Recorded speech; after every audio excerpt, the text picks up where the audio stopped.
Boa tarde, sejam bem-vindos. Meu nome é Gisele, eu sou médica veterinária da VP Diagnóstico. Alguns de vocês já me conhecem das redes sociais da VP e dos treinamentos. Este ano daremos início ao projeto VP Live, trazendo conteúdos relacionados à medicina veterinária. E hoje temos o primeiro webinar do projeto, com a doutora Meire Marcondes.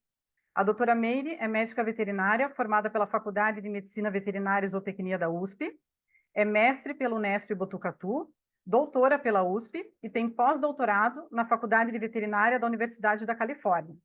Atualmente é presidente do Grupo de Diretrizes de Vacinação da Associação Mundial de Veterinários de Pequenos Animais, a ASAVA. A doutora Meire tem grande conhecimento no que diz respeito à vacinação de cães e gatos, e hoje vai tratar de um tema muito importante na rotina do médico veterinário, o uso da sorologia na vacinação de cães e gatos. Antes de iniciar a palestra, só quero explicar como é que vai funcionar o webinar. Se vocês tiverem alguma pergunta, por favor, usem o botão Q&A, que se encontra na parte inferior da tela. E ao final da apresentação, a doutora Meire responderá algumas perguntas. Vou passar a palavra agora para a doutora Meire. Muito obrigada. Boa tarde, obrigada Gisele pela apresentação, obrigada a todos que estão assistindo. Em primeiro lugar, eu queria agradecer imensamente o convite e a confiança da VP Diagnóstico, e é um prazer estar aqui falando sobre um assunto que eu gosto tanto, que é a parte de vacinas e de como identificar que um animal está imunizado, né, está protegido ou não. Então, deixa eu compartilhar minha tela aqui, e aí a gente... vocês podem só me dar uma luz se está tudo em ordem com a minha apresentação? Sim. Tá bem, obrigada. Bom, então a ideia hoje, como a Gisele falou, é o uso da sorologia na vacinação de cães e gatos, né? Então, só para situar vocês da importância e por que os grupos de diretrizes de vacinação surgiram, né? Hoje eu estou como presidente do Vaccination Guidelines Group, que é o grupo da Associação Mundial de Veterinários de Pequenos Animais, mas existem outros. E por que eles surgiram? Há cerca de 30 anos começaram a aparecer preocupações sobre a segurança de administrar repetidamente vacinas, não só na medicina humana, como também na medicina veterinária. E a partir daí é que começaram a ser formados grupos de especialistas para fornecer orientações sobre vacinação. Então, como ela poderia ser administrada de uma forma mais segura, sem que a gente perdesse a proteção individual e sem que isso interferisse na imunidade de rebanho.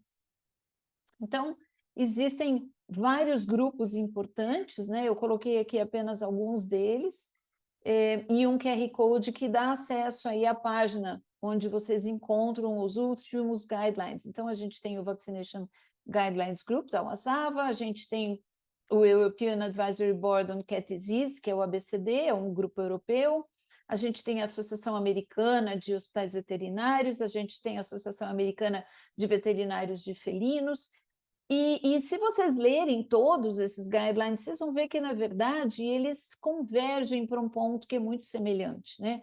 A diferença é que alguns vão tratar só de cães, outros só de gatos, e no caso do nosso, do VGG, a gente aborda tanto cães quanto gatos.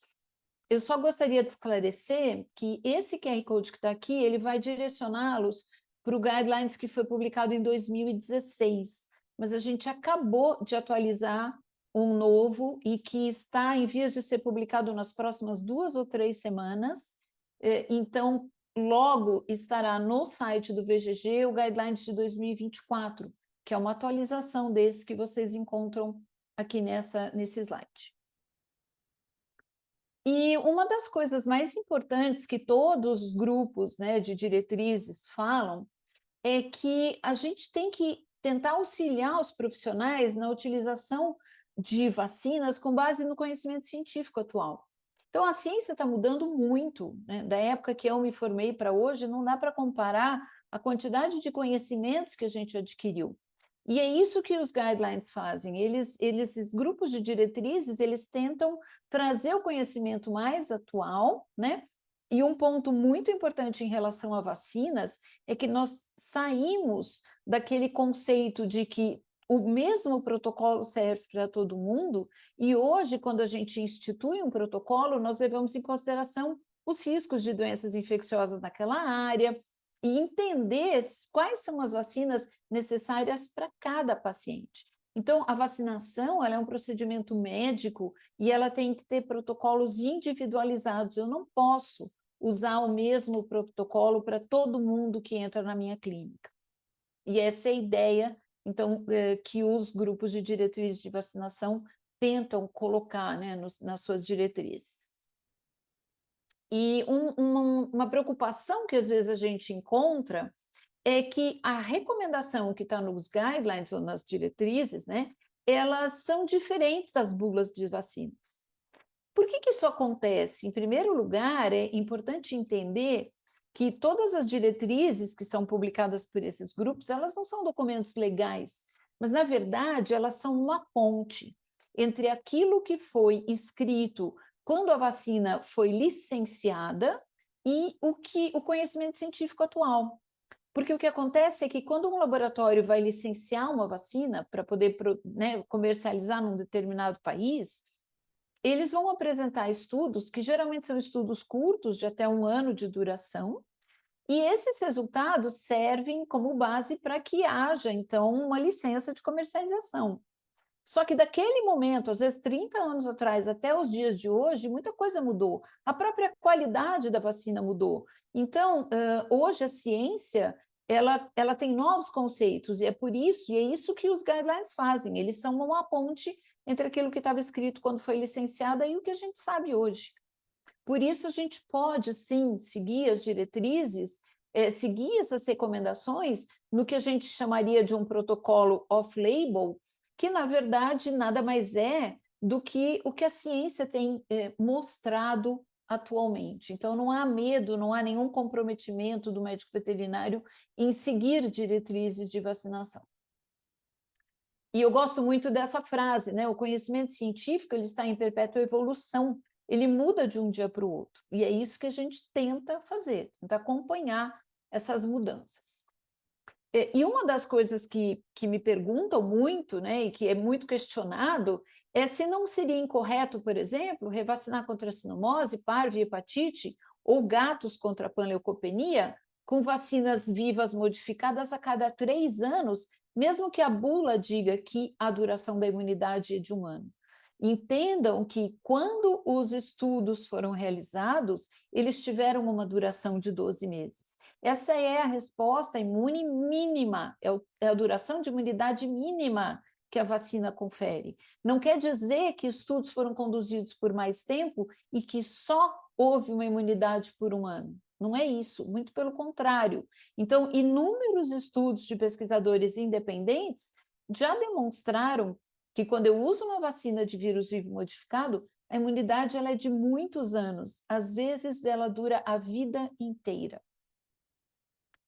Então, vamos, já que a gente está falando sobre isso, né? Eu falei várias vezes sobre vacina de vírus vivo modificado, vamos tentar entender qual é a diferença dessas vacinas, né? Então, eu tenho hoje, por exemplo, vacinas que são chamadas atenuadas ou de vírus vivo modificado, onde um micro-organismo ele é vivo. Eu injeto um micro-organismo que tem capacidade de se replicar, ele infecta células e se replica. Só que, como ele foi atenuado, ele não causa doença, mas ele causa infecção. E por isso é que ele mimetiza uma infecção natural. E aí vamos imaginar, por exemplo, se você tem um animal que teve parvovirose, esse animal ele tem risco de adquirir a doença de novo? E a resposta é não. Um animal que teve parvo, ele não vai adquirir a doença outra vez, porque a imunidade é para a vida toda. Então, quando eu lido com vacinas de vírus vivo modificado, que o micro-organismo é capaz de infectar uma célula e se replicar, a resposta imune ela é muito duradoura. Às vezes, durante a vida toda. E muitas vezes, com uma única dose. Por que uma única dose? Porque no momento que eu aplico, aquele vírus vai se replicar. Então, é como se eu estivesse dando várias doses, porque ele vai ficar durante um tempo se replicando. Isso é uma vacina de vírus vivo modificado. Existem algumas exceções, que a gente vai comentar durante a minha apresentação. Mas aquelas que conferem imunidade mais duradoura, que a gente sabe que é muitos anos, né? Vacina contra a cinomose, a vacina contra a parvovirose, a vacina contra a hepatite infecciosa canina, que é o adenovírus, a vacina contra a panleucopenia. Então, são vacinas que, quando são usadas com vírus vivo modificado, que aquelas que vocês têm nas clínicas de vocês, conferem uma imunidade robusta e duradoura. Por outro lado, eu posso ter vacinas mortas, que são as ditas inativadas, né? E nesse caso, eu tenho um micro-organismo inteiro, mas ele é morto. Então, eu não consigo fazer com que ele infecte uma célula ou se replique. E por conta disso, como ele não está mimetizando uma infecção natural, essa resposta imune ela é transitória, ela é menos potente. Então, eu preciso dar mais reforços vacinais. Então, é um animal, por exemplo, que recebe uma vacina contra a leptospirose ou contra a bordetela bronquicéptica parenteral. Então, algumas vacinas, quando mortas, elas não conferem uma imunidade tão grande. E uma outra diferença para essas vacinas é que elas necessitam de várias doses quando eu começo um protocolo de vacinação. A primeira estimula o sistema imune e a segunda, de fato, protege esse animal. Então, quando eu comparo uma vacina viva com uma vacina morta, a duração de imunidade, a potência da imunidade, ela é muito maior na viva do que na morta, tá? Exemplos de vacinas mortas: vacina contra lepto, a vacina contra a bordetela bronquicéptica, no caso, quando eu uso subcutâneo, né, a parenteral. E aqui eu pus a raiva e coloquei um emoji, porque a raiva é uma exceção. A vacina antirrábica ela é uma vacina morta, que não precisa de várias doses e que com uma única dose pode conferir uma imunidade robusta, só que ela necessita de reforços mais frequentes, mas porque o vírus da raiva, ele é considerado um superantígeno, ele é altamente imunogênico. Então, essa é uma exceção de uma vacina morta que eu posso dar uma única dose e adquirir ou promover uma resposta imune adequada.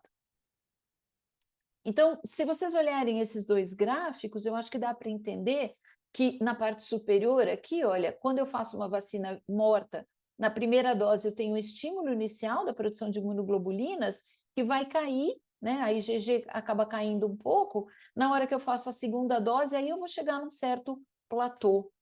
E isso não quer dizer que cada dose que eu vá administrando eu vou aumentar essa proteção. Isso não existe, tá? No momento que se atingir um platô, ele vai ficar ali, eu não preciso ficar dando mais doses. Agora, quando eu faço uma vacina viva, a resposta é essa: olha, eu atinjo um certo nível e ele vai embora. Quando eu faço uma segunda dose, eu não estou aumentando essa resposta imune. É muito importante entender este conceito. Eu não preciso ficar vacinando mais se o animal já tem uma resposta imune adquirida. Um ponto bastante importante é a interferência de anticorpos maternos numa resposta imune. Então, vamos pegar um exemplo de um gráfico para uma resposta imune à parvovirose, tá? Então, imaginem que 80 é um título protetor, isto é, todo animal que tem um título acima de 80, mesmo que infectado, ele não adquire a doença. Por outro lado, um título de 20, ele é um título que interfere com a vacinação. Então, imaginem um neonato, ele adquiriu anticorpos da mãe, e esses anticorpos eles vão caindo ao longo do tempo. Enquanto esse neonato tiver um título acima de 20 para os anticorpos maternos, ele não vai conseguir instituir uma resposta imune própria, porque os anticorpos da mãe interferem, eles neutralizam o vírus vacinal, o antígeno vacinal. Então, a situação seria essa: olha, esse animal ele mamou o colostro, e aí ele vai tendo uma queda no título de anticorpos. Enquanto ele estiver acima de 80, ele está protegido, mas enquanto ele estiver acima de 20, aqui ele não está mais protegido, mas acima de 20 ele não consegue responder uma vacina. Então, durante este período, nesse gráfico aqui, até mais ou menos 11 semanas, esse animal está protegido pelos anticorpos maternos. Aí vai haver um período em que ele não está mais protegido pelo anticorpo da mãe, mas ele ainda não consegue responder uma vacina. Essa é a chamada janela de suscetibilidade, onde ele mesmo durante um protocolo de vacinação, se ele entrar em contato com um agente infeccioso, ele vai adquirir a doença. E muitas vezes a gente esquece de falar isso para o tutor, porque ele acha que enquanto ele está sendo vacinado, ele está protegido, e não é isso. É impossível você fazer com que o animal não passe por essa janela de suscetibilidade. Todo mundo vai passar. E agora, quando ele baixa o título de anticorpos da mãe para menos de 20, nessa situação aqui desse gráfico, ele consegue responder uma vacina. Então, nesse filhote, se eu vacinar há 6 semanas, por exemplo, para parvovirose, não acontece nada. Às 10 semanas, não acontece nada. Agora, às 14 semanas, como o título estava abaixo de 20 da mãe, agora ele tem uma resposta imune dele, vacinal, que ele desenvolveu. Numa outra situação, aqui pode ser um outro filhote da mesma ninhada, ou pode ser uma outra doença, enfim. Nesse animal rosa agora, às 6 semanas não aconteceu nada, às 10 semanas não aconteceu nada, às 14 semanas não aconteceu nada, só às 16 semanas ele respondeu. Então, entendam que quando no neonato eu faço inúmeras doses de vacinas contra sinomose, parvo, hepatite e panleucopenia, eu não estou dando reforços vacinais. A única coisa que eu estou fazendo é tentando desencadear uma resposta imune vacinal o mais rapidamente possível após a queda do título de anticorpos da mãe. A gente sabe, né, que a maioria dos filhotes tem uma queda para que permitam a resposta vacinal entre 8 a 12 semanas, mas alguns filhotes só vão apresentar uma resposta vacinal após 14 ou 16 semanas contra sinomose, adenovírus e parvo.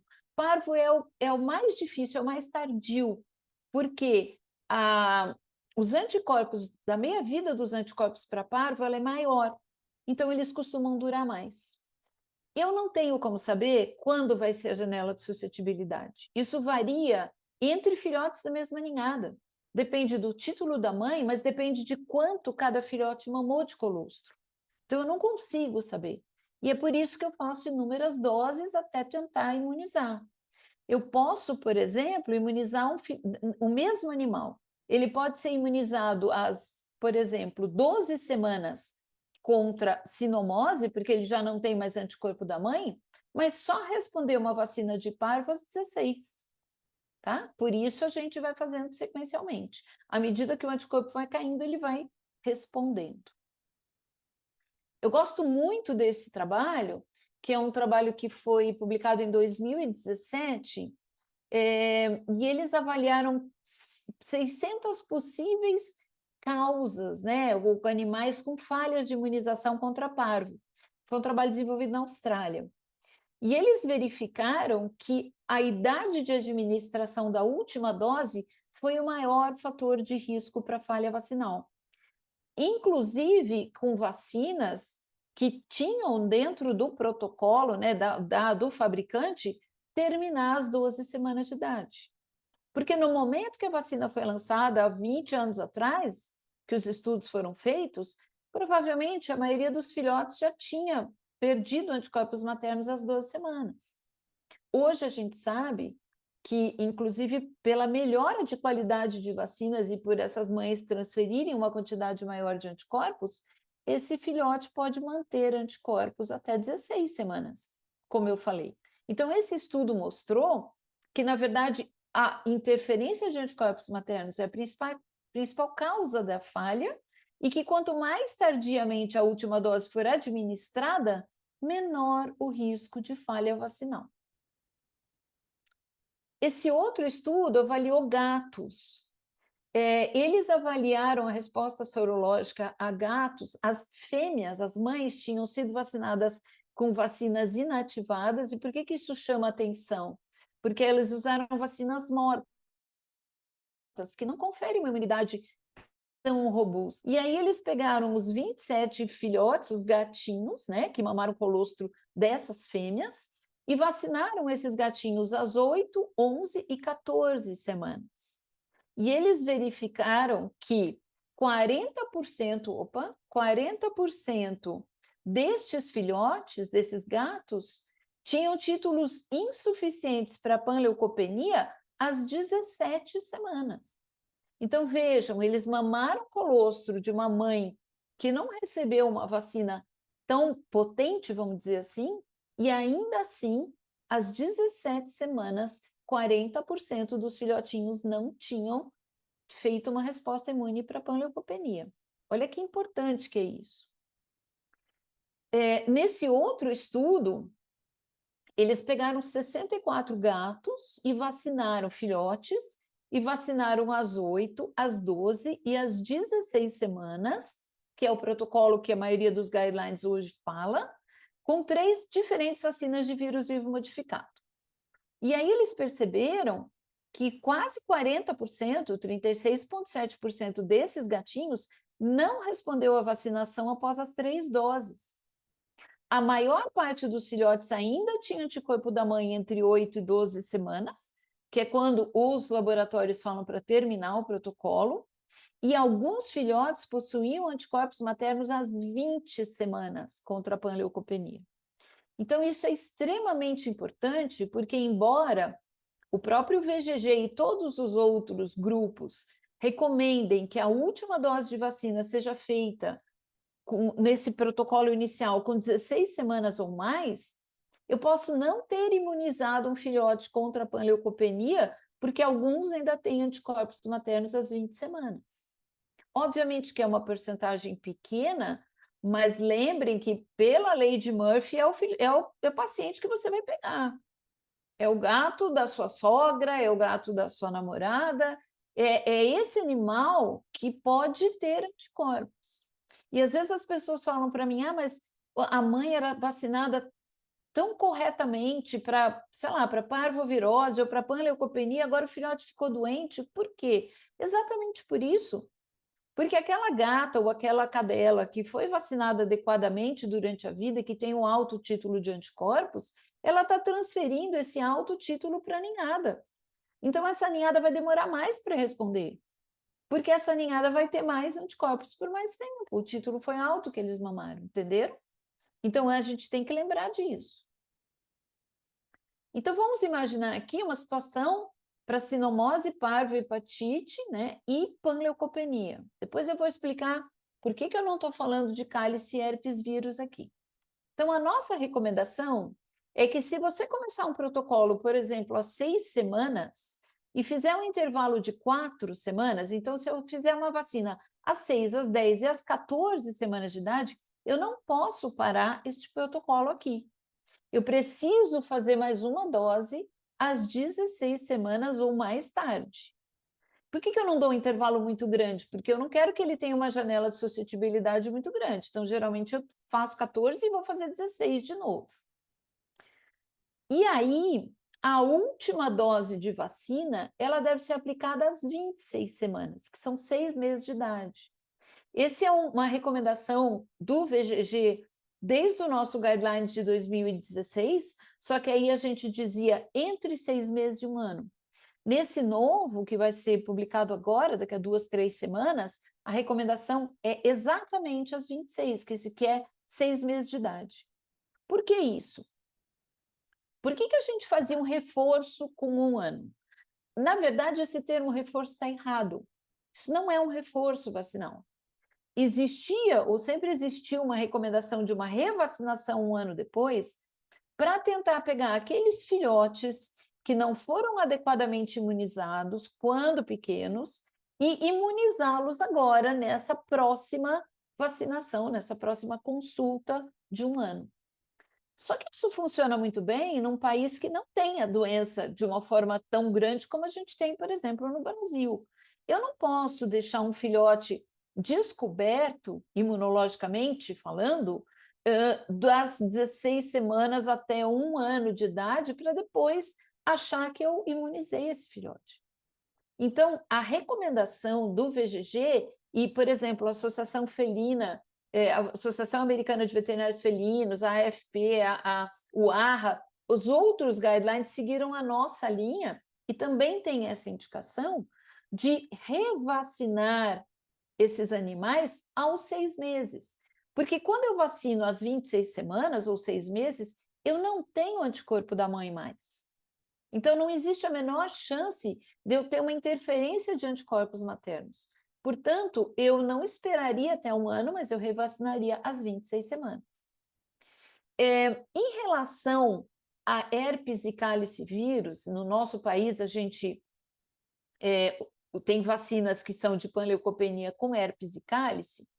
Esses dois agentes, embora as vacinas contenham vírus vivo modificado, pelo menos as do nosso país, quase todas, eu acho que até todas, né, são vacinas de vírus vivo modificado, a resposta imune conferida por essa vacina, ou por essas vacinas, ela não é tão boa.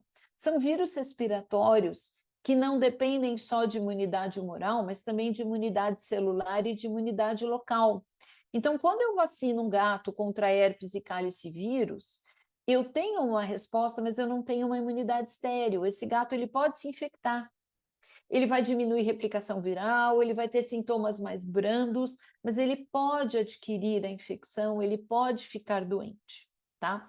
Então, para vacinas de herpes e cálice, mesmo com vírus vivo modificado, a gente sempre recomenda 2 doses no filhote, sempre. Se for um animal adulto que nunca recebeu vacina, sempre 2 doses. Os anticorpos maternos para herpes, geralmente eles são eliminados, né? Eles caem abaixo do nível que eles possam interferir por volta de 6 a 8 semanas. E para cálice vírus, para herpes vírus, desculpa. E para cálice vírus, entre 10 e 14 semanas. Por que eu estou falando isso? Porque eu chamei muito a atenção de vocês que eu deveria seguir o protocolo de vacinação até 16 semanas ou mais. Mas eu também comentei que gatos podem ter anticorpos contra a panleucopenia até 20 semanas. Então, tomem cuidado com isso. É importante seguir até 16 ou, às vezes, até mais tardiamente no gato, lembrando que, se para cálice vírus eu vou ter uma queda de título entre 10 e 14 semanas, são essas últimas vacinas que são aquelas que, de fato, vão imunizar, tá? Entendam isso, eu preciso de 2 doses sem anticorpo da mãe. Então, se eu paro um protocolo de vacinação muito precocemente no gato, eu estou arriscando não só a falta de resposta para cálice vírus, como para panleucopenia. Para cálice vírus, anticorpos maternos, eles interferem com a resposta humoral, mas não celular.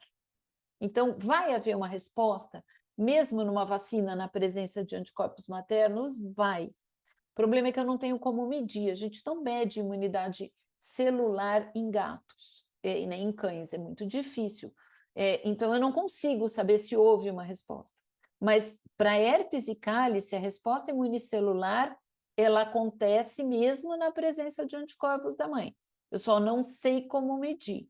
Mas, por recomendação, a gente prefere assegurar que eu já não tenha mais anticorpos da mãe que possam interferir de alguma forma, até com a resposta imune humoral, que de alguma forma também participa dessa imunidade aí protetora, tá? Bom, um conceito que eu acho que é muito importante vocês entenderem é que no momento que um antígeno estranho entra no nosso organismo, ele desencadeia uma resposta imune inata e uma resposta imune adaptativa, e quem tem a principal ação aí em pegar esse antígeno e apresentar para uma célula T são essas células dendríticas.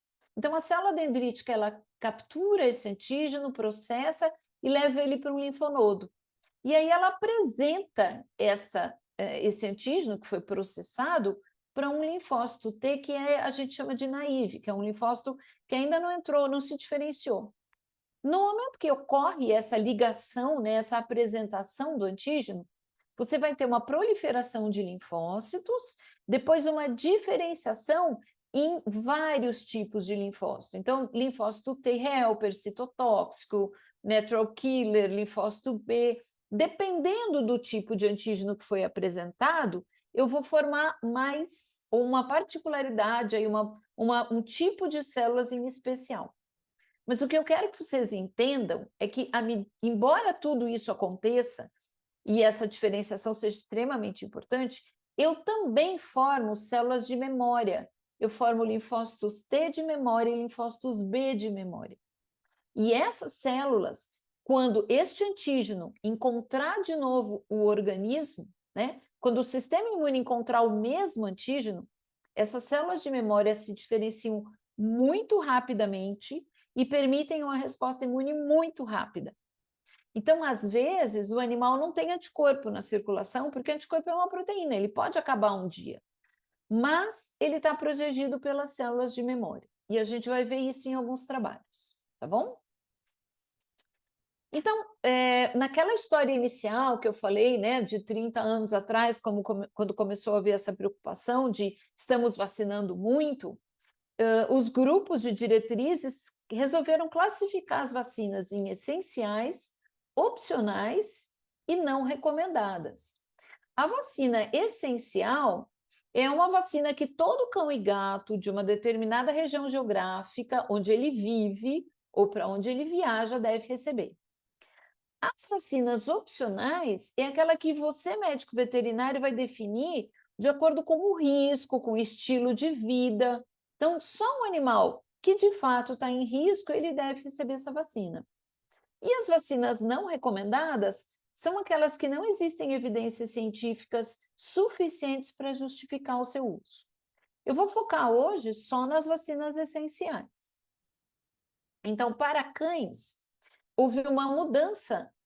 No nosso guidelines desse ano, a gente incluiu, além de sinomose, adenovírus e parvovírus, a vacina de lepto e raiva como essenciais. Por que a lepto entrou como essencial? Porque nós entendemos, em função de muitas publicações e discussão com outros pesquisadores, que em lugares onde existe leptospirose, né, que você saiba que a doença existe, por ser uma zoonose extremamente importante, esses animais devem receber vacina de lepto como considerada essencial também. Eu devo vacinar para lepto todo mundo, tá? E para gatos, quais são as vacinas essenciais? A de panleucopenia, de herpes vírus e de calicivírus em todo mundo, a de raiva, onde existe raiva, e a leucemia viral felina, onde existe a doença. E aqui, eu também não vou entrar muito nessa parte agora, mas eu queria que vocês entendessem que a vacina de leucemia felina ela é considerada essencial para todo gato com menos de 1 ano de idade.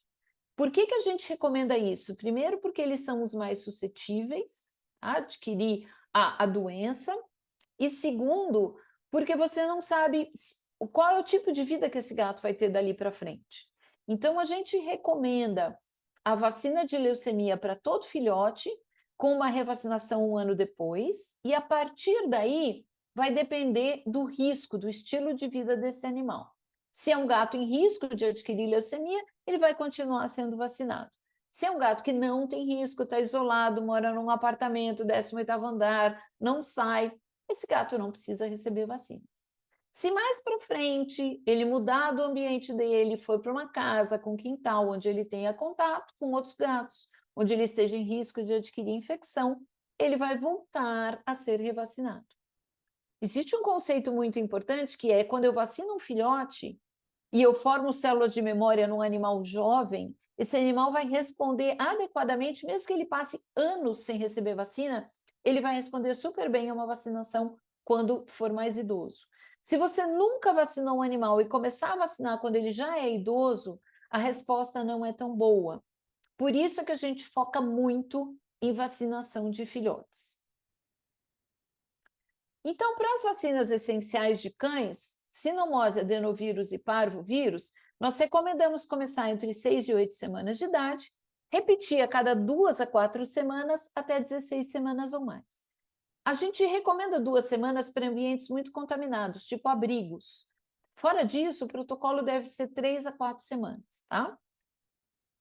E aí, não vai fazer um reforço com 12 meses, que não é chamado de reforço, a gente já entendeu isso, né? Ela é a última dose da vacina do primeiro ano de vida, mas ela passa a ser administrada aos 6 meses, isto é, às 26 semanas. A partir dessa última dose, às 26 semanas, para sinomose parva e hepatite, esse filhote, esse animal, pode ser vacinado a cada 3 anos, sem problema.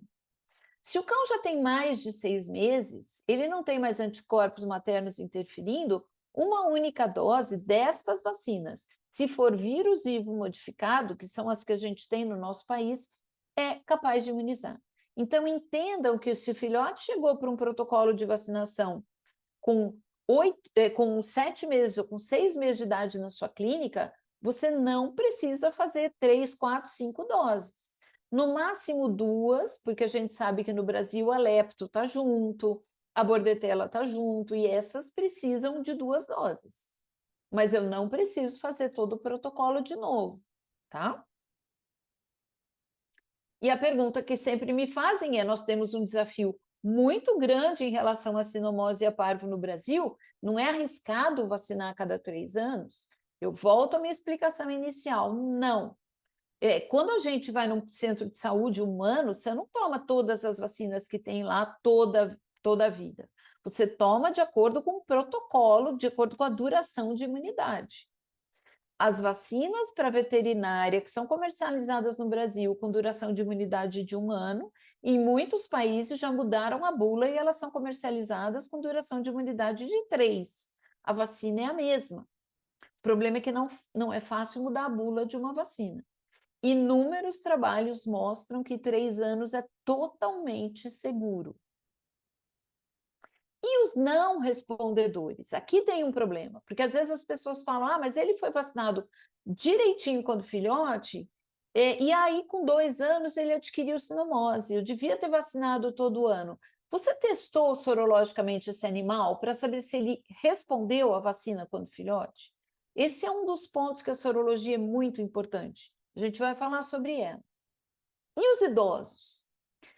Os idosos, nós sabemos que, por esse mecanismo que eu já falei de imunossenescência, eles têm uma resposta menor quando eles vão ficando mais velhos. Então, o que eu recomendo é, a partir de uma certa idade, quando você vê que o animal está virando um idoso, e se você não quer vacinar ou arriscar vacinar a cada 3 anos, porque talvez a resposta imune dele não seja mais tão boa, você tem 2 opções. Você pode começar a revacinar em intervalos menores, ou o que nós indicamos é testar sorologicamente esse animal e ver se ele precisa de fato ser vacinado ou não. Essa revisão do Dr. Ronald Schultz, que foi inclusive um membro do VGG, ele mostra que a duração de imunidade de vacinas com vírus vivo modificado para sinomose varia de 9 a 15 anos, dependendo da cepa. Para o adenovírus, 9 anos. Para o parvovírus, 9 anos. E a gente está no Brasil revacinando todos os anos. Esse outro estudo, ele mostra que em ambientes naturais, a imunidade para sinomose foi de 14 anos, com uma única dose, nós estamos falando, hein? Adenovírus 14, parvovírus 10. Em ambientes livres de vírus, eles só conseguiram manter esses animais num ambiente isolado de vírus por 9 anos. Então, durante esses 9 anos, todos os animais estavam protegidos para sinomose, adenovírus e parvovírus. Esse outro estudo, que foi feito na Austrália também, ele avaliou 235 animais que tinham mais de 2 anos e que tinham sido vacinados pela última vez há 1 ano e meio atrás ou até 9 anos atrás. E aí eles colheram sangue antes da vacinação, 7 e 14 dias depois. Por que eles escolhem 7 e 14 dias depois? Se vocês lembrarem que eu falei para vocês das células de memória, a gente tem 2 maneiras de saber se um animal está protegido. Uma é, eu faço sorologia e ele tem um título acima do que eu considero ponto de corte, então eu sei que ele está protegido para essas doenças. Ou, quando eu não encontro o título de anticorpos, mas eu vacino, e de 2 a 4 semanas depois há um aumento de 4 vezes no título, isso é uma resposta de memória, é sinal de que ele estava protegido. Eu não tinha como saber, mas ele teve uma resposta rápida, portanto, ele estava protegido. Se ele encontrasse um agente natural, né? O vírus da sinomose ou da parvo no meio do caminho, ele iria sim estar protegido. Então, por isso que ele escolhe 0, né, no momento 0, na vacina, 7 e 14 dias depois. E aí o que eles observaram é que 98,7% dos animais responderam a parvo, 96,6% a sinomose e 99,6% ao adenovírus. E aqui eles incluíram parainfluenza, mas nós estamos falando só dos essenciais, tá? Então vejam qual é que importância, né? Quanto tempo dura a imunidade para esses agentes. E vamos falar de gatos. Então, as essenciais para gatos, que a gente pode fazer sorologia, né? Ou as essenciais que estão junto com a parvo, com a panleucopenia, que é um parvovírus, são panleucopenia, herpes e cálice. A gente só tem vacinas no Brasil com esses 3 agentes, né? Em alguns países, eles têm a panleucopenia separada da herpes e do cálice. Então, eles têm uma bivalente e uma monovalente. Aqui a gente só tem todas juntas. Então, a gente recomenda o mesmo protocolo que nós falamos para cães. Começo entre 6 e 8 semanas, repito cada 2 a 4, de novo, a indicação de 2 é só para ambientes altamente contaminados, tá? O ideal é fazer cada 3 ou 4, até 16 semanas de idade ou mais. Mesma coisa do cão. Vou fazer um reforço com 12 meses? Não, não é um reforço. Essa vacina não está reforçando absolutamente nada. Ela é apenas a última dose para tentar imunizar gatos que possivelmente não tenham se imunizado quando filhotes. Como a gente não quer esperar 1 ano para saber se esse gato vai se proteger ou não, a nossa recomendação é que essa vacina seja dada às 26 semanas. De novo, por que a gente escolheu 26 semanas? 26 semanas é o momento, né, de 6 meses que imunologicamente o animal já está mais bem equipado, preparado para responder, né? Então eu tenho menos chance de uma falha vacinal e ele não tem anticorpo da mãe mais, né? A gente sabe que gatos podem ter anticorpos para panleucopenia até 20 semanas. Então, com 26 semanas, não tem interferência de anticorpos maternos, eu estou tranquila. Como eu já havia comentado, vacina para panleucopenia, a imunidade é robusta e duradoura, da mesma forma como ela acontece para o parvovírus canino, né? Isso aqui é um parvovírus também. E para herpes e cálice, ela não é uma resposta imune tão duradoura.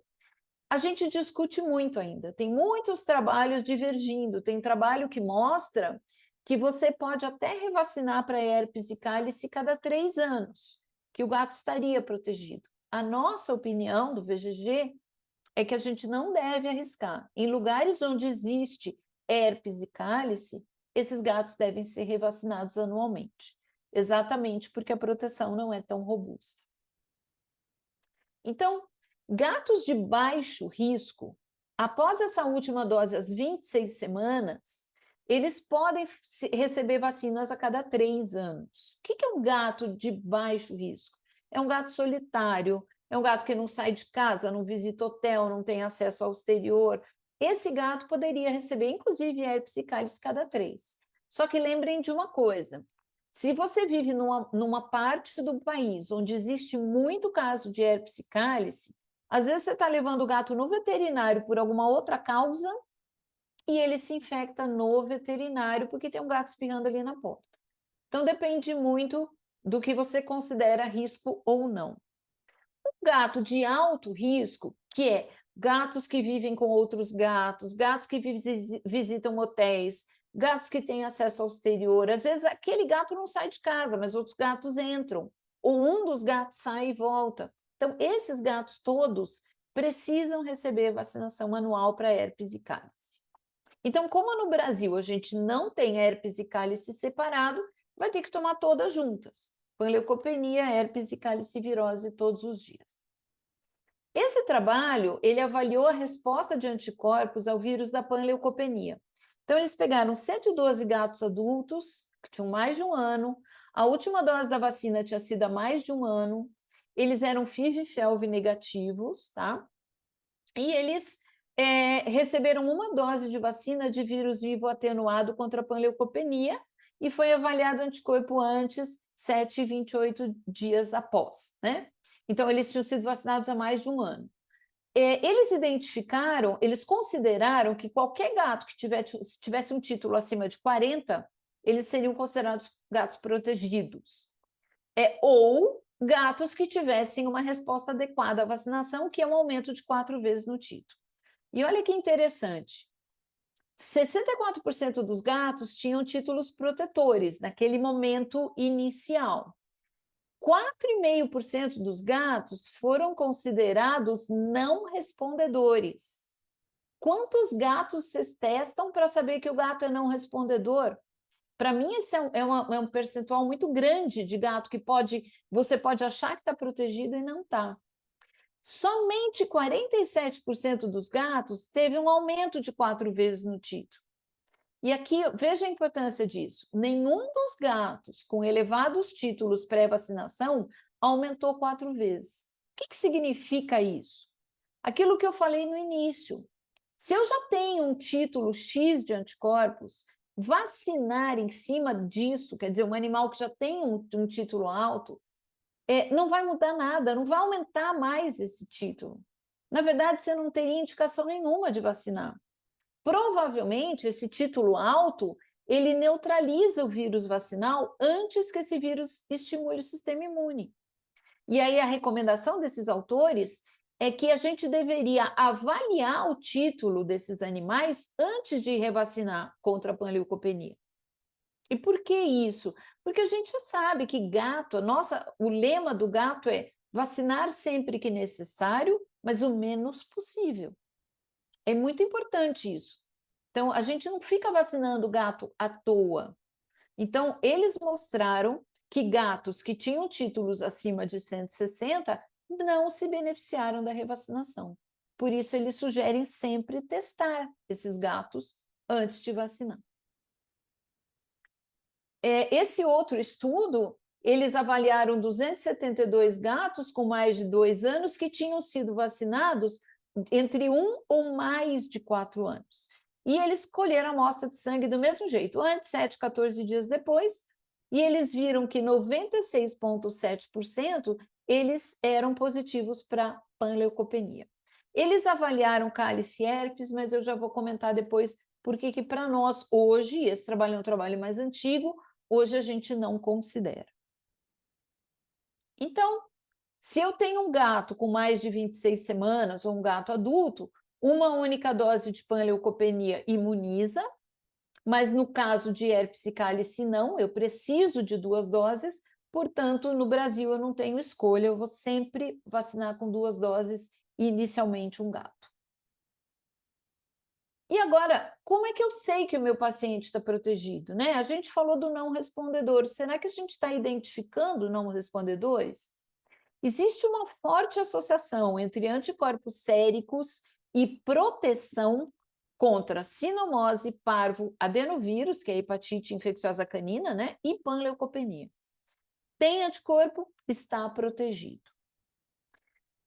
Esse trabalho é um trabalho que foi publicado agora em 2022 e o grupo que escreveu é o do ABCD, né, do European Advisory Board on Cat Diseases, e eles falam sobre vacinação e a sorologia em gatos, o uso da sorologia em gatos.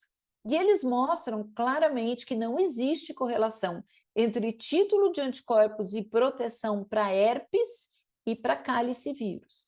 Ah, mas por que os trabalhos antigamente faziam? Porque a gente não tinha tanto conhecimento. Por que tem kits que têm herpes e cálice?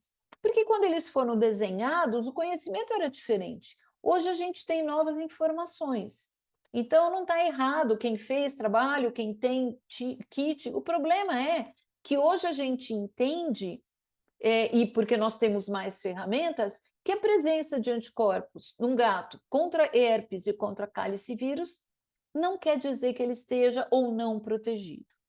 Herpes vírus, a imunidade celular ela é mais importante que a humoral. Então, o fato de ele ter anticorpo não quer dizer que ele esteja protegido, porque eu preciso de imunidade celular que eu não tenho como medir, tá? Outra coisa é que às vezes a gente vê que muitos gatos vacinados não têm presença de anticorpos neutralizantes. E que muitos gatos que não têm anticorpos, você desafia o gato e ele está protegido. Então, isso deixa muito claro que presença de anticorpos não está relacionada com proteção. E para cálice vírus, a gente tem uma presença importante no mecanismo de defesa de anticorpos neutralizantes, da imunidade celular e do IgA. Poxa, você está falando de anticorpos neutralizantes, por que não adianta testar? Porque o cálice vírus ele tem muitas mutações, eu tenho muitas cepas circulando. Então, quando eu doso, quando um laboratório dosa um anticorpo neutralizante, não quer dizer que a presença desse anticorpo que o laboratório identificou seja contra aquela cepa de calicivírus que está a campo naquela região onde você mora. As vacinas, tanto que tem uma certa discussão, né, na literatura, a gente vê trabalhos que, às vezes, uma vacina com 2 cepas poderia proteger mais do que com uma só. Às vezes, uma vacina não consegue proteger contra todos os calicivírus que estão a campo. Isso é fato, porque ele sofre mutações. Então, a mesma coisa em relação a determinar anticorpos. Então, muitos gatos estão protegidos na ausência de anticorpos. Você desafia e ele está protegido pela vacina, por exemplo, mas que você não tem como saber, tá? Então, por isso é que a gente não, hoje em dia, não usa mais sorologia nem para herpes, nem para calicivírus, para dizer que o animal está protegido ou não. Eu queria só mostrar para vocês uma coisa rapidinha em relação ao título de anticorpos. Até porque muitos kits, eles têm um intervalo de títulos, né? Eles te dão intervalos. E o que significa um título? Então, imaginem aqui nesse meu primeiro desenho que eu vou pegar uma amostra de sangue, né, de um animal e vou diluir e vou fazendo diluições sucessivas e vou tentando encontrar anticorpos. O último lugar, a última diluição em que eu ainda tinha anticorpos é o meu título. Então, aqui, olha, eu diluí até 1 para 256 vezes, portanto, o meu título é 256. E aqui para 16, eu diluí até 16 vezes, o meu título é 16. Bom, o que vocês têm que entender é que o título não é um número fixo. Se eu falo, por exemplo, aqui, olha, que esse título é 256, na verdade, eu estou falando de uma faixa entre 128 e 512. Vamos imaginar que eu tivesse feito um outro tipo de diluição. Aqui, por exemplo, se em vez de eu começar 1 para 2, 1 para 4, 1 para 8, eu tivesse começado de 1 para 3, 1 para 6, 1 para 9. Dependendo da diluição que eu quero, eu vou encontrar, às vezes, um último frasco positivo, um valor um pouco diferente. Aqui, por exemplo, ó, a última diluição que apareceu foi 1 para 256, mas eu só diluí de novo agora, a próxima já é 512. Entre 256 e 512, pode ser que eu ainda tenha títulos aqui no meio. Então, título não é um número fixo, a gente tem que entender isso, tá? E para nós, do VGG e dos outros, né, os livros de imuno, eles falam muito isso, não interessa o título, interessa a presença. Eu tenho anticorpo para essas doenças, eu estou protegido, porque a gente também tem a célula de memória. Antigamente, se eu quisesse saber o título de anticorpos, eu tinha que mandar para um laboratório de pesquisa, demorava meses para vir o resultado. Hoje, a gente tem testes rápidos que revolucionaram a medicina veterinária, né? Eu sou da época que a gente não usava no Brasil. E hoje a gente tem essa ferramenta na nossa mão, que é uma ferramenta muito importante. Então, qual é a vantagem desses testes rápidos, né? Primeiro que eles são simples, o próprio nome está dizendo, eles são rápidos. Eles são relativamente baratos quando você pensa em toda a técnica que vem por trás deles, né? Se você fosse mandar para um laboratório, provavelmente você pagaria muito mais, mas infelizmente eles ainda são mais caros que uma vacina. Então, muita gente prefere vacinar do que testar. Só que é uma questão de você entender a importância deles e conversar com o tutor, para que você não fique aplicando vacinas à toa, você não fique aumentando o risco de reações adversas, e principalmente quando a gente fala de gatos, né? Então, esses testes que os laboratórios comercializam, eles foram validados em relação ao que a gente chama de padrão ouro, que é o teste de inibição da hemaglutinação para os parvovírus, canino ou felino, ou neutralização viral para sinomose e adenovírus. Então, hoje a gente tem testes para sinomose, para adenovírus, para parvovírus, para panleucopenia e, de novo, como eu comentei, em alguns tem para cálice e herpes vírus, mas a gente não usa como uma ferramenta para escolher se eu vou vacinar ou não. O que eu tenho que levar em consideração quando eu escolho um teste? A primeira coisa é um teste com elevada especificidade. E vamos imaginar o seguinte, ó, eu pego lá um teste que está dizendo, a gente costuma usar bastante os trabalhos independentes, não só os que o laboratório produziu, né? Mas se eu pego um teste que diz que tem 80% de especificidade, isso significa que eu tenho 20% de falso positivo. Por que a especificidade é tão importante para nós quando a gente quer avaliar uma resposta à vacinação? Porque se eu tenho um resultado falso positivo, eu posso achar que aquele animal está protegido e, de fato, ele não está. Então, eu não quero um teste que tenha uma especificidade muito baixa, que me dê muito resultado falso positivo. Quando a gente fala em especificidade e sensibilidade, sempre que uma é muito alta, a outra abaixa. Isso é uma coisa normal de qualquer teste. Entendam que se eu estou fazendo um diagnóstico de uma doença, eu posso querer outro tipo de resultado, mas quando eu quero avaliar se aquele animal está protegido por anticorpos, o que mais me importa é a especificidade. E tem uma outra referência que a gente usa, que é o valor preditivo positivo, que ele te diz quantos daqueles positivos são de fato positivos. E isso está relacionado também com a prevalência da doença na região que você está testando, tá? Então, se eu falo que um teste tem valor preditivo de 90%, quer dizer que daqueles resultados positivos, de fato, 90% são positivos. Então, vamos entender isso aqui.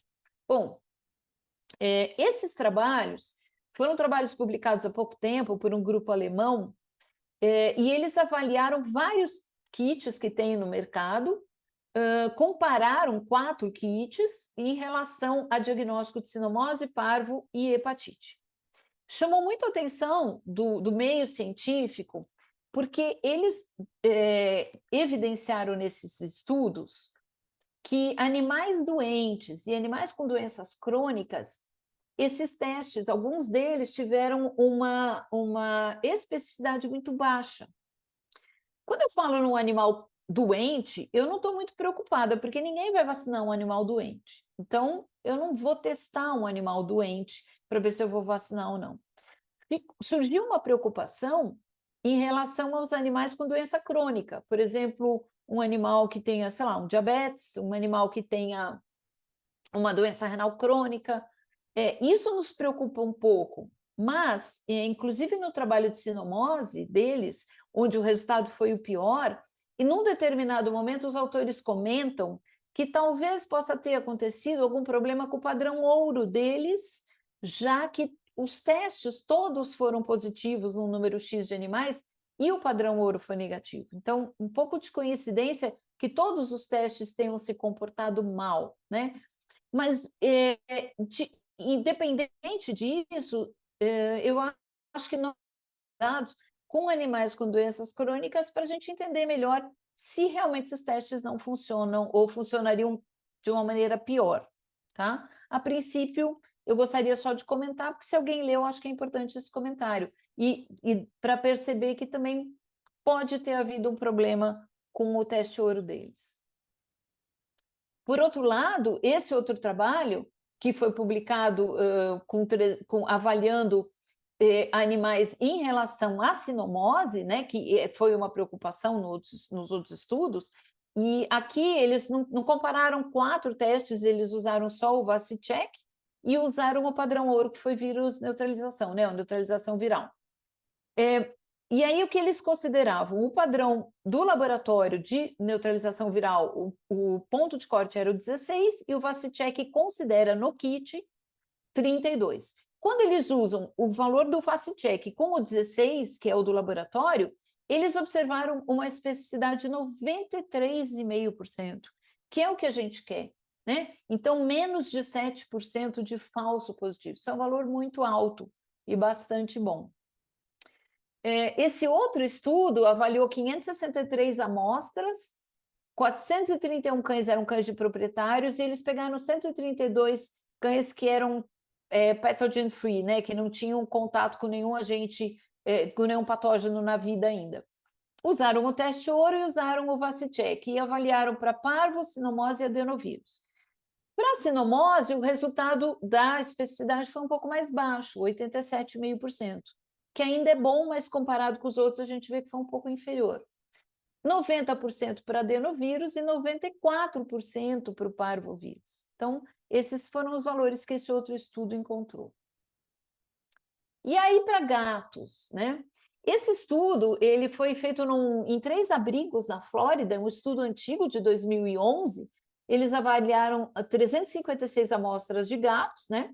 Então, eles testaram para panleucopenia com o teste ouro, que é a inibição da hemaglutinação. Eles fizeram herpes e cálice também, eu não vou comentar, já expliquei por quê, né? Na época a gente não entendia tanto a resposta imune para essas doenças. Mas eles testaram, então, para panleucopenia o teste ouro e o Vacicheck. A sensibilidade foi baixa, 49%. E aí isso gerou, né? Poxa, 49%, 51% de falsos negativos, mas isso não faz diferença para a gente. Eu me preocupo com o falso positivo. O falso negativo, para mim, significa que se eu tiver um gato que teoricamente teria anticorpos, mas ele está como um falso negativo, eu vou vacinar de novo e tudo bem. O máximo que vai acontecer é eu dar uma vacina a mais, sem necessidade. O que eu quero é não ter erro de achar que o gato está protegido e não está. E aí eu vou considerar a especificidade. E a especificidade foi de 99% para a panleucopenia, né? E o valor preditivo positivo, isto é, daqueles que eram positivos, quanto de fato eram, deu 96%. Então, um valor extremamente alto. Depois desse estudo, acho que houve uma mudança um pouco no kit, né? A gente tem visto sensibilidades um pouco melhores a partir daí, mas o que eu quero deixar bem claro é que isso não é ruim para a gente que está testando vacinação. E aí, eu tenho um outro estudo de 2014 com 347 gatos que também foram testados, né, o Vacicheck e o ponto de corte do laboratório, e a gente vê, dependendo do ponto de corte que o laboratório usa, uma especificidade de 89%, 86% ou 81%, mas com valor preditivo positivo bastante alto. Então, são testes bastante confiáveis nesse sentido. E quando que eu vou usar a sorologia? A gente falou várias situações aqui ao longo da palestra, vamos tentar fechar aqui todos os momentos em que eu posso e devo usar, né? Primeiro, determinar se o filhote foi imunizado, porque vacinação não é sinônimo de imunização, e identificar não respondedores, que para mim é uma coisa muito importante e que a gente não tem o hábito de fazer no Brasil. Então, vamos lá. Eu vacinei o meu animal, vamos começar pelos cães, para sinomose, parvo e hepatite. Eu fiz uma vacina às 6, umas 10, umas 14, umas 16 semanas e vou fazer as 26. Mas será que só fazer isso adianta? O que nós do VGG sugerimos? Que às 20 semanas, e por que eu escolhi 20? Porque cão com 20 semanas não tem mais anticorpo, mas o mais importante não é às 20, é 4 semanas depois da última dose, tá? Então, se você vacinou, por exemplo, a última vez às 18, você vai fazer sorologia às 22. Espere 4 semanas. E aí você testa. Então, eu testei esse cachorro agora, com 20 semanas. Se ele deu positivo para os 3 antígenos, eu não precisaria nem fazer a vacinação às 26. Ele foi imunizado, ele está protegido, eu poderia revacinar cada 3 anos. Alguns autores têm um pouco de medo, que eles acham que talvez com 20 semanas, mesmo que ele tenha montado uma resposta imune, ela não seja tão duradoura. Então, em alguns lugares a gente vê o pessoal recomendando pelo menos uma dose 1 ano depois e depois cada 3 anos. Nós do VGG, baseado nos estudos que a gente avaliou, a gente considera que dá para vacinar, sim, direto a cada 3 anos. Agora, vamos supor que você testou as 20 semanas e esse cachorro deu negativo.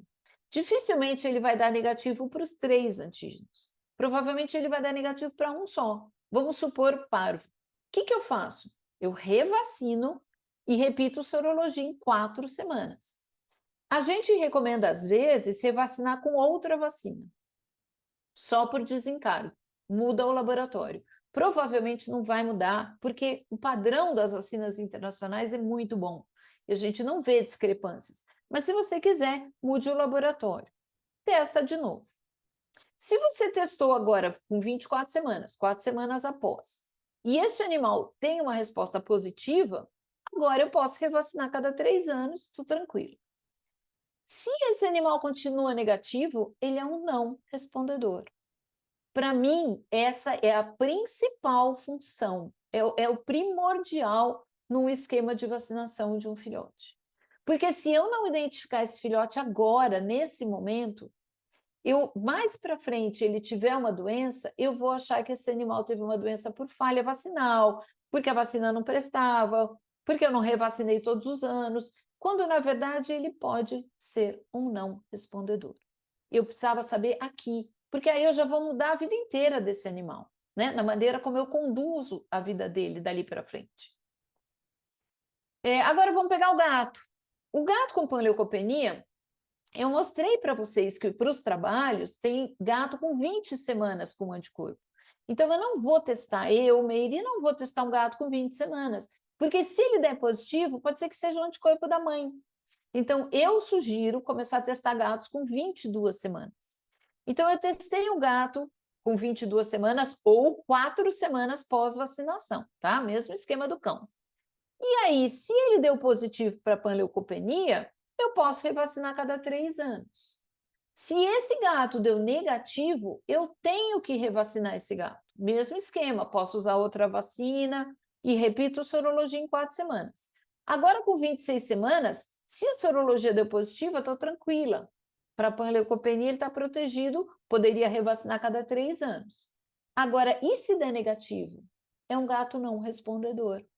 Vocês viram no trabalho que eu mostrei que eu posso ter até 4% de gatos não respondedores. Será que a gente está avaliando de fato esses animais? Tá? Então lembrem que numa resposta imune vacinal numa população, eu sempre vou ter uma parte que tem uma resposta normal, adequada, uma parte que tem uma resposta superior e uma parte que é não respondedor.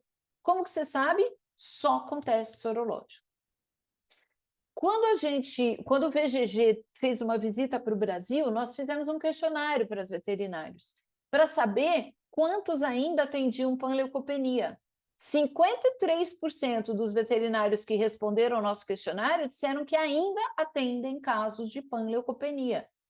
Só 14% dos veterinários estavam fazendo a última dose de vacina às 16 semanas. Então, vejam, é muito importante você manter gato imunizado por toda a vida. E lembrem que gato, quanto menos vacinas eu fizer, melhor. Então, se eu puder testar esses gatos, é mais importante do que ficar vacinando sem necessidade. E mais importante ainda, eu preciso tentar identificar não respondedores. Só vou saber disso se eu fizer sorologia. Outra opção para uso de sorologia é sorologia substituindo revacinação na consulta anual ou identificando um animal com histórico de vacinação desconhecida. Então, tem gente que não gosta de vacinar todos os anos. Eu, particularmente, sou totalmente contra vacinar todos os anos com vacinas que você não precisa. Então, se eu puder, por exemplo, testar um animal, eu consigo mostrar para aquele tutor que o animal está imunizado, que ele está protegido e que eu não preciso revacinar. Se o tutor tem medo, testa todo ano. Agora, tem gente que não quer, que vai escolher sempre vacinar, tudo bem, é uma escolha do veterinário e do tutor, mas eu acho que a gente tem que dar essa opção. Hoje em dia, a gente não quer mais consultas de vacinação, a gente quer consulta de check-up anual. E dentro dessa consulta de check-up anual, vocês vão ver o estado de saúde do indivíduo, vocês vão testar para doença transmitida por ectoparasitas, vocês vão fazer controle de ectoparasitas, vocês vão administrar as vacinas que são necessárias e vocês podem testar testar sorologicamente para saber se o animal está protegido ou não. Então, em muitos países já se usa testar sorologicamente animais como parte da consulta anual de check-up. Qual é outro uso da sorologia? Animais que apresentaram reação adversa à vacina previamente. Essa Schnauzer aqui do lado era minha. Ela agora faleceu, mas é óbvio que é uma cachorra CRMV positivo, né? Eu a vida inteira vacinei cães, eu nunca tive reação de hipersensibilidade, exceto na minha cadela. Então, essa cadela, ela teve uma reação de hipersensibilidade do tipo 1, com 6 anos de idade. Uma reação, ela fez um choque anafilático, ela quase se juntou ao rebanho do senhor, e eu nunca mais vacinei. Eu fiquei com muito medo, optei por não vacinar mais. Ela se manteve soropositiva até os 12 anos, quando ela veio a óbito. Então, eu usei sorologia em vez de ficar vacinando. Essa é uma outra cadela que teve um quadro de trombocitopenia imunomediada gravíssimo pós-vacinação, e esse animal também foi mantido, então, com avaliações sorológicas e se manteve com uma resposta sorológica para cinomose, parvo e hepatite por muitos e muitos anos, sem necessidade de vacinar ou de arriscar uma nova vacinação. Outra opção, verificar se gatos imunossuprimidos necessitam revacinação. Essa, para mim, é uma coisa muito importante também, e não sei se todos tiveram acesso, mas esse é um trabalho que também foi publicado pelo European Advisory Board on Cat Disease em 2022, e eles falam como vacinar ou quando vacinar gatos imunossuprimidos. E eu queria comentar 2 situações que eu acho que são muito importantes, que é o gato infectado pelo vírus da imunodeficiência e o gato infectado pelo vírus da leucemia. Então, o gato infectado pelo FIV, né, a gente tem muito medo de revacinar, embora a FIV não seja uma doença tão imunossupressora quanto a FeLV, né, quanto a leucemia, quer dizer, eu não tenho uma complicação tão grande, mas o problema é que existe um medo de quando você vacina um gato FIV positivo, ele, pela própria resposta imune, ele favoreça a replicação desse vírus novamente, né? Então, o que o ABCD recomenda? Que se eu tenho um gato infectado por FIV, um gato FIV positivo, e nós estamos falando de um gato clinicamente bem, em vez de vacinar contra a panleucopenia, eu devo testar sorologicamente para pesquisar anticorpos. E a vacinação, ela só deve ser considerada se o gato for soro negativo. Senão, eu não devo vacinar esse animal, tá? Se não é possível pesquisar anticorpos, eu não devo revacinar gatos adultos que já foram vacinados quando filhotes. Lembrem, né, que a gente falou de memória imunológica e tudo, e que vivem em ambientes fechados. Mas, se ele é um gato FIV positivo, eu não posso testar, e ele tem risco de adquirir panleucopenia, herpes cálice, aí eu devo vacinar só com vacina, ou preferencialmente com vacina inativada, e não com vacina viva modificada, tá? Mas é importante que, se você testar sorologicamente, você evita o uso da vacina e de comprometer um gato que já tenha a imunodeficiência viral felina. E gato com FeLV? O gato com FeLV, ele tem que ser vacinado, não tem a menor dúvida, porque é um animal que é uma doença que compromete demais. Se um gato com FeLV adquirir panleucopenia, herpes ou cálice, né, principalmente panleucopenia, a chance desse gato é muito pequena, desse gato sobreviver. Então, mesmo gatos que ficam estritamente dentro de casa, eles devem ser vacinados contra a panleucopenia e herpes e cálice, se eles tiverem risco de adquirir, né? E se é um gato que tem acesso à rua, dependendo do lugar onde ele vive, ele também tem que ser vacinado contra a raiva. A proteção em gatos que são infectados pelo vírus da leucemia, ela não é tão boa. Então, vamos entender isso. Vocês lembram que eu falei no começo que, se eu vacinei um gato filhote, a resposta imune ao longo da vida dele vai ser muito melhor, com outras vacinas, mesmo que eu pare de vacinar por um tempo. Agora, se eu pego um gato que nunca foi vacinado e vou começar a vacinar mais tarde, ou quando ele tem leucemia, ele já não vai ter uma resposta tão boa. O gato com leucemia, ele é um gato imunossuprimido. Às vezes, mesmo ele tendo sido vacinado quando ele era filhote, eu não consigo uma resposta de anticorpos tão boa quanto num animal rígido, né? Então, o que esse grupo recomenda? Se esse gato, ele é um imunossuprimido, porque ele tem leucemia felina, e você quer protegê-lo ao máximo de panleucopenia, ou você vacina anualmente, ou você determina níveis de anticorpos. E a preferência é por determinar níveis de anticorpos, porque a gente sabe que quanto menos eu vacinar gatos, é melhor. E aqui nós estamos falando de sarcoma de sítio de injeção. Então, se você tem oportunidade, é melhor você testar. Se você não pode testar, aí a gente tem que continuar vacinando e pronto, tá? São as duas situações principais aí, gatos com FIV e gatos com FeLV. E entendam que nós estamos sugerindo vacinação no gato que está clinicamente sadio, embora seja infectado. Outra situação para usar a sorologia, manejo de surto de sinomose parvo e panleucopenia em abrigos. Isso é muito utilizado, né, tanto para cães quanto para gatos. Se o animal já está dentro do abrigo, e aqui eu sei que a realidade do Brasil é outra, mas nos Estados Unidos o que eles fazem é testa todo mundo. Quem é soro positivo está protegido, eles não se preocupam. Quem é soro negativo é isolado, é vacinado, e o ideal é testar de novo depois de 4 semanas para ver se ele respondeu. Agora, se é um animal que vai entrar num abrigo e o abrigo tem surto de uma dessas doenças, só quem está soro positivo pode entrar. Então, jamais um gato vai entrar num abrigo que tenha casos de panleucopenia se ele não for testado e não for soro positivo. E se ele for soro negativo? Ele é encaminhado para um lar adotivo, ele é vacinado e depois que ele faz soroconversão, ele pode entrar no abrigo, tá? Sei que foge da realidade do Brasil, mas essa é a conduta nos abrigos americanos. E, finalmente, se usa mais para cães, e não é em todo lugar, mas alguns países já adotaram, que é comprovar a imunidade para participar de exposições ou permanecer em hotéis. Esse é um exemplo de um Kennel Club na Dinamarca que ele aceita para participar de uma exposição ou um certificado de vacinação ou um teste sorológico positivo.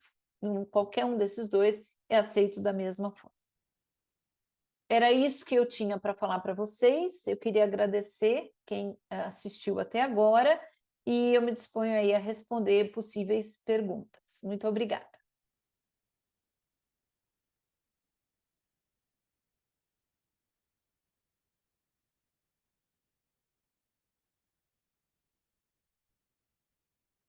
Obrigada, doutora Meire, por compartilhar todo esse conhecimento conosco. A gente selecionou algumas perguntas para serem respondidas agora. As demais, elas serão respondidas pela doutora Meire e enviadas por e-mail.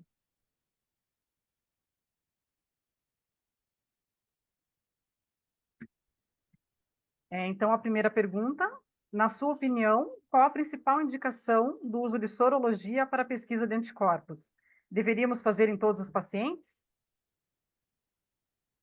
Bom, obrigada pela pergunta. Eu acho que isso é assim, eu não obrigaria os pacientes, eu acho que a gente está muito longe de ter uma sorologia como uma rotina, por exemplo, anual nas clínicas, mas eu acho que é uma tendência da gente mudar.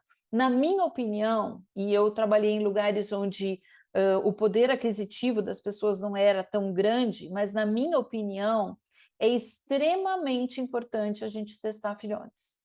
Porque é só nesse momento que eu consigo identificar o não respondedor e dali para frente eu evitar que ele, por exemplo, adquira uma doença a qual ele não tenha uma resposta imune, ele nunca vai estar protegido.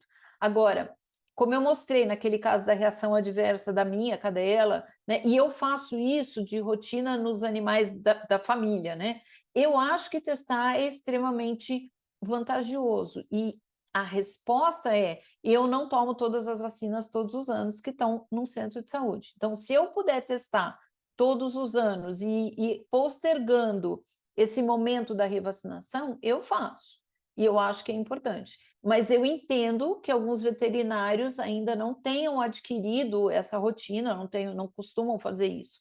Mas eu acho que é uma tendência da gente começar a mudar. Dar esta opção ao tutor é extremamente importante. E aquele tutor que tem medo de revacinar cada 3 anos, se você testa sorologicamente e ele é positivo, você já está dando uma confiança para ele entender que, de fato, ele pode continuar nesse protocolo. Então, para mim, essas são as duas melhores indicações. Obrigada, doutora Meire. Devido ao tempo, a gente vai fazer mais uma pergunta, né? E conforme eu falei, as demais daí serão respondidas pela doutora e enviadas por e-mail. Atendo uma tutora que não concorda em fazer várias doses de vacinas em um gato, que desenvolveu sarcoma de sítio de injeção. Ela concorda no máximo em usar 2 doses. Como devo proceder nesse caso?